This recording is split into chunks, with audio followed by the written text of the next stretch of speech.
तन तबीब न तूं सुध न लहीं सूर जी। सांड पंजा डभड़ा खड खणी में भूं। कान घुर्जे मूं हयाती होतन रे। वेजन से वाई पिया क्री न कयाऊं। जे पंद पारियाऊं त सिघाई सघा थिया। आहे घणो अघन जो तरस तबीबन। क्यो वस वेजन ता क्रिय रे की न थे। पाड़े वेज वाम तामू मूर न पुछया। तेला ही प्याम मोरे सर अखियन में। हारिया तोहरी कुपच कायासी कियो। करिए जे क्री त तू तवानू थी। जे भाएं तेरी मिड़ा सिख चोरा की रात। जागण जशन जन खे सुखन सारी रात। उजी बुझी आया वाई करन वात। सले सूर्य चाढ़िया बयान करन बात।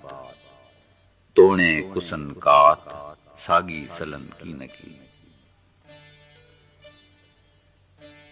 तड़े तबीबन घायल घरा कढियो। चिक्या चाक चिहूं करे कड़ियूं मूर न कन। दोस जे दर्शन सी पुए ठार ठपन। विरचो वेज वञन आवत प्रियम उबहा। वढे जन विध्यास वरी वेजी से थिया। तुर्त बधाऊं पटियूं रोज कयाऊं रास। हीड़ा तनी पास घार त घायल न थिए। वेज मबुकी दे अला चङी मथियां। सजण मान अचे कर लाहू थी कॾहिं। हुए त वेजन वट तूं कीअं जीअ जॾो थिए। सिर ॾेई में सट कोन कई डबड़ा। कुठियस कुवेजन तन तबीब न गॾिया। ॾेई डंभ डडन पाणा ॾील ॾुखोयो।